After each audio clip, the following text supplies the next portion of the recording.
नमस्कार साथियों, मैं दीपक गौड़, आरक्षण विरोधी पार्टी का राष्ट्रीय अध्यक्ष। साथियों, ये जो यूजीसी के खिलाफ सवर्ण समाज की जो लड़ाई चल रही है, ये लड़ाई किसी एससी, एसटी या ओबीसी, पिछड़े या दलित के खिलाफ नहीं है। ये लड़ाई किसी चंद्रशेखर रावण, किसी उदित राज, किसी मायावती और किसी चिराग पासवान के खिलाफ भी नहीं है। हमारी ये लड़ाई जो है वो हमारे ही समाज में छिपे उन गद्दार, उन विभीषण नेताओं से है जो हमारा वोट लेकर देश की संसद में, देश की विधानसभाओं में पहुंचते हैं और जब इस तरह के काले कानून पास होते हैं उस समय वो अपने मुंह में दही जमा कर बैठ जाते हैं।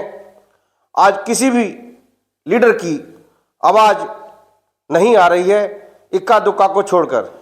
क्या हमने अपना वोट, अपना सपोर्ट, अपना समय इसलिए दिया था? क्या हमको चुनाव के समय बड़े बड़े सम्मेलन करके बुलाया जाता है और हमें ये बताया जाता है कि भाई हमको बना दो, हम आपकी लड़ाई लड़ेंगे, आपका ये करेंगे। लेकिन आज जब समाज को उनकी सबसे ज़्यादा ज़रूरत है, आज जब हमारे बच्चों का गला काटा जा रहा है, जब हमारे बच्चों पे तलवार लटकी हुई है, आज वो हमारे नेता, वो हमारे सांसद, वो हमारे विधायक चुप हैं।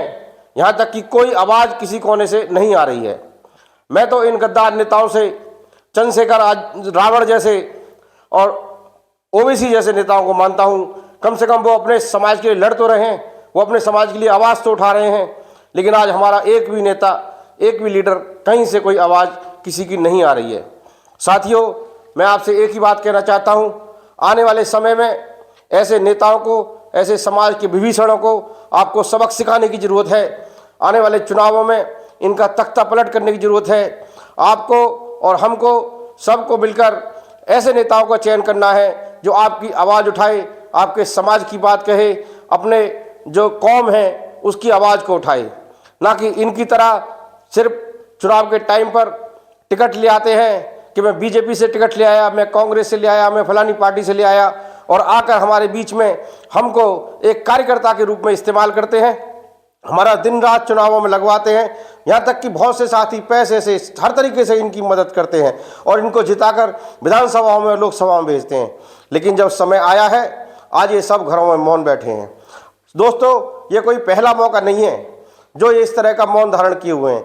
मैं आपको 2018 का वो एक पल याद दिलाना चाहता हूँ जब सुप्रीम कोर्ट ने SC ST एक्ट के अंदर कुछ दिशा निर्देश जारी किए थे, जिसमें एक तो लोअर कोर्ट को अग्रिम जमानत का प्रावधान दिया था और दूसरा जो कहा था उन्होंने कि भाई इसमें एक उच्च अधिकारी की जांच होनी चाहिए। लेकिन हमारी देश की संसद में एक बिल लाया जाता है और उसको पास करके उसको अमेंड कर दिया जाता है और उसको 9वीं सूची में डालकर जो सुप्रीम कोर्ट के आदेश हैं उनको निरस्त कर दिया जाता है। उस समय भी ये हमारे जो देश में जिन्हें हमने चुन के नेता बनाया है, जिनको हमने विधायक और MP बनाया है, उस समय भी ये मौन थे। 2012 में जब प्रमोशन में रिजर्वेशन का बिल आया था, उस समय भी इन्होंने मेज थपथपा कर और इन्होंने वो बिल को पास कर दिया। दोस्तों, कभी हमें बीजेपी के नाम पर, कभी कांग्रेस के नाम पर बहुत बुरी तरीके से ठगा जाता है। हमारे वोट को वो एक डाका डाला जाता है हमारे वोट के ऊपर। लेकिन आप देख सकते हो, कभी भी कोई आरक्षण, SC ST एक्ट या कोई भी UCG, कोई भी कानून अगर कांग्रेस लेकर आती है तो बीजेपी के जितने सांसद विधायक हैं उसको पूरे बहुमत से संसद के अंदर पास करते हैं। और यदि कांग्रेस लेके आई पीछे तो उन्हें बीजेपी के विधायक सांसदों ने सब ने मिलकर पास कर दिया है। दोस्तों, मैं तो ये कहना चाहूँगा कि अगर कांग्रेस हमारे लिए सांपनाथ थी तो बीजेपी कहीं ना कहीं नागनाथ का काम कर रही है। ये दोनों पार्टियां एक ही थाली के चट्टे बट्टे हैं और इनके साथ में और जितने भी दल, जितने भी क्षेत्रीय पार्टियां हैं, कोई भी किसी को भी सवर्णों की कोई सुध लेने का मतलब नहीं है। आज समय आ गया है हम अपने वोट की कीमत को समझें। तो जो वोट है वो हमको बड़ा सोच समझ के अगली बार इस्तेमाल करना है। हमको देखना है किस तरीके से हमारे आज इस वोट की जो कीमत है वो बिल्कुल निरस्त करके, और सिर्फ वोट बैंक की राजनीति के कारण जो ये बिल लाए जा रहे हैं और सवर्ण समाज का जो एक तरीके से गला दबाया जा रहा है। दोस्तों, बस इसी प्रार्थना के साथ कि सभी, इस समय एक आंदोलन देश के अंदर चल रहा है, सभी इस समय इसमें जुट जाएं।